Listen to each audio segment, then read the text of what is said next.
Hello बच्चों, साहित्य सरोज में आपका स्वागत है। तो मैं आशा करती हूँ कि आप लोग बहुत अच्छे होंगे। तो आज मैं आप लोगों के लिए कक्षा 7 का पाठ 7 का साइकिल की सवारी जो वाचन कर चुकी हूँ, प्रश्नोत्तरी की ओर मैं बोली थी कि चलती हूँ। तो आज मैं प्रश्नोत्तरी लेकर आई हूँ। तो आज इस पाठ का प्रश्नोत्तर हम लोग करेंगे। तो आओ बच्चों, देखते हैं पाठ से। इस अध्याय का पहला प्रश्न है, साइकिल चलाने के बारे में लेखक की क्या धारणा थी? क्या वह धारणा सही थी? तर्क सहित उत्तर दीजिए। तो बच्चों, लेखक के बारे में हमको लिखना है।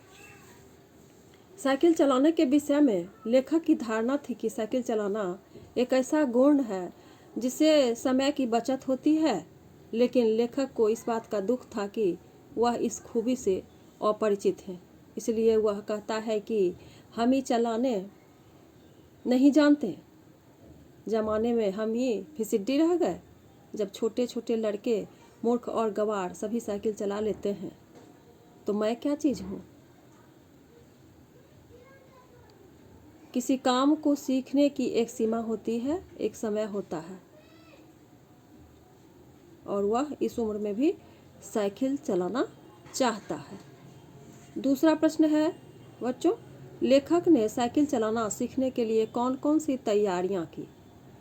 तो उत्तर है, लेखक ने साइकिल चलाना सीखने के लिए फटे पुराने कपड़ों की तलाश की, उन कपड़े की मरम्मत करवाई, बाजार जाकर जंबक के 2 डब्बे खरीद लाए कि चोट लगने पर इसका ससमय इलाज कर सकें। इस साइकिल की व्यवस्था की, खुले मैदान की तलाश की तथा साइकिल चलाने सिखाने वाले के लिए एक उस्ताद को ढूंढा और 20 रुपये अग्रिम भुगतान कर सीखने की तैयारी की। तो तीसरा प्रश्न है बच्चों, लेखक के झूठ की पोल कैसे खुल गई?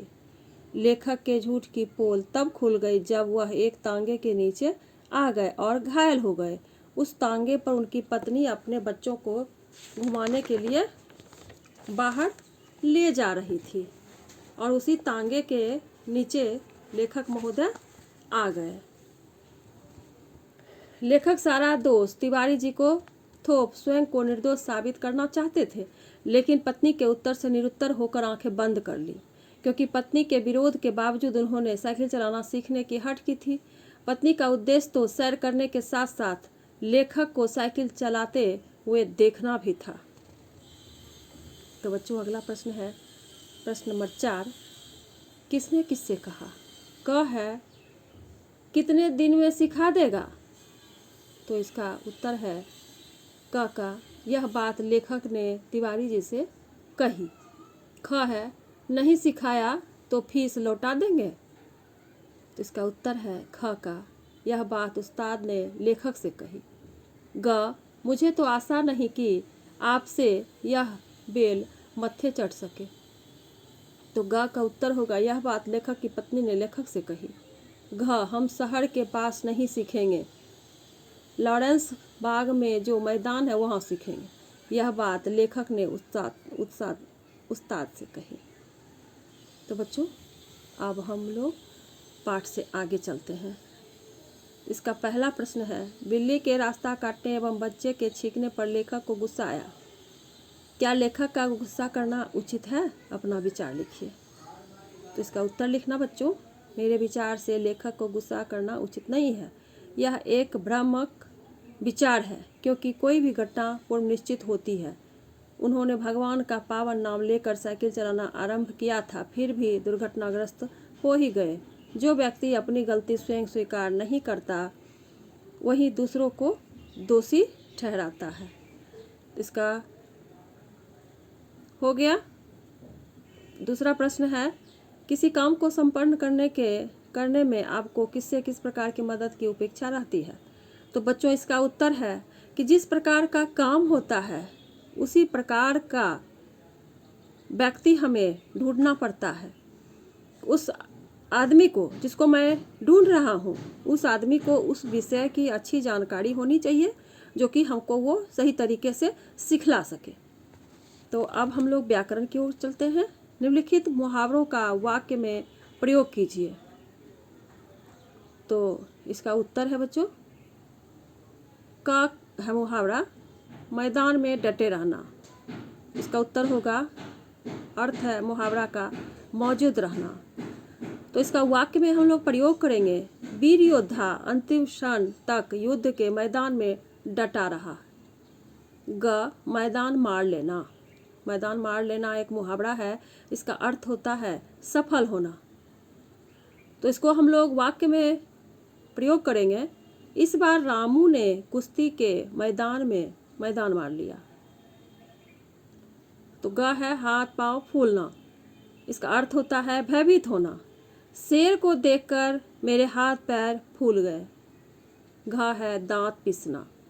इसका अर्थ होगा क्रोध प्रकट करना। इसका वाक्य में हम लोग प्रयोग करेंगे, मोहन मित्र के सम्मानजनक व्यवहार करते देख दांत पीसकर रह गया। क्या है? मोहन मित्र के असम्मानजनक व्यवहार करते देख दांत पीसकर रह गया। दूसरा प्रश्न है बच्चों, उदाहरण के अनुसार दो वाक्यों को एक वाक्य में बदलिए। श्रीमती जी ने बच्चों को सुलाया, हमारी तरफ देखा। तो इसका उत्तर होगा, श्रीमती जी ने बच्चों को सुलाकर हमारी तरफ देखा। ख है बच्चों, उसी समय मशीन मंगवाया, उन कपड़ों की मरम्मत शुरू कर दी। उत्तर है, उसी समय मशीन मंगवाकर उन कपड़ों की मरम्मत शुरू कर दी। ग उस्ताद ने हमें तसल्ली दी, चले गए। उस्ताद ने हमें तसल्ली देकर चले गए। साइकिल का हैंडल पकड़ा, चलने लगे। तो उत्तर है, साइकिल का हैंडल पकड़कर चलने लगे। तो बच्चों अब आगे है कुछ करने को। इसका पहला प्रश्न है, साइकिल में अनेक पार्ट पुर्जे होते हैं, उन पार्ट पुर्जों के नाम की सूची बनाइए। तो बच्चों तुमको पता है कि साइकिल में कौन कौन से पार्ट पुर्जे होते हैं, तुम उससे भली भांति परिचित हो, तो फिर भी मैं बतला देती हूँ। इसका उत्तर होगा फ्रेम, हैंडल, ब्रेक, चक्का, rim, hub, spoke, tyre, tube, seat, carrier, gear, left brake, handle, free chain इत्यादि।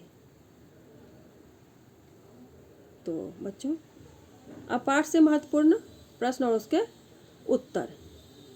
वह विचार लेखक के मन में क्यों उठा कि साइकिल चलाना सीखना चाहिए? तो इसका उत्तर है बच्चों, जब लेखक ने अपने पुत्र को साइकिल चलाते देखा, उसने साइकिल चलाना सीख लिया तो उसके मन में लज्जा और घृणा के ख्याल आने लगे। उसे लगा कि जरा जरा सा लड़का मूर्ख गवार तक साइकिल चलाते हैं, तो मैं क्यों नहीं? पढ़ा लिखा व्यक्ति होकर मैं साइकिल चलाना नहीं जानता हूँ। ये उसके लिए आत्मग्लानि हो गई और उसी अपने बच्चों से, अपने बेटे से प्रेरणा लेकर लेखक साइकिल चलाने की बात मन में सोची या ठानी। दूसरा प्रश्न है, जब किसी की बुद्धि भ्रष्ट होती है तो उसका विवेक बढ़ जाता है। लेखक की यह उक्ति कहाँ तक सत्य है? इसका उत्तर होगा बच्चों, यह करना बिल्कुल सही है कि जब व्यक्ति की बुद्धि भ्रष्ट हो जाती है तो वह सही गलत में भेद करना भूल जाता है, क्योंकि ऐसी परिस्थिति में वह तनाव में रहता है। तनाव के कारण वह अपने को ही सही मानता है, यदि वह गलत ही क्यों न हो। लेखक के मन में भी विचार आया कि जब मूर्ख और गवार साइकिल चला सकते हैं तो मैं क्यों नहीं चला सकता, मैं पढ़ा लिखा व्यक्ति। इसलिए उसने अपने पत्नी को तिवारी जी की सलाह मानी। घायल होने पर दुख प्रकट करते हुए, जब किसी की बुद्धि भ्रष्ट होती है तो विवेक मर जाता है, लेखक ने अपने आप के लिए कहा।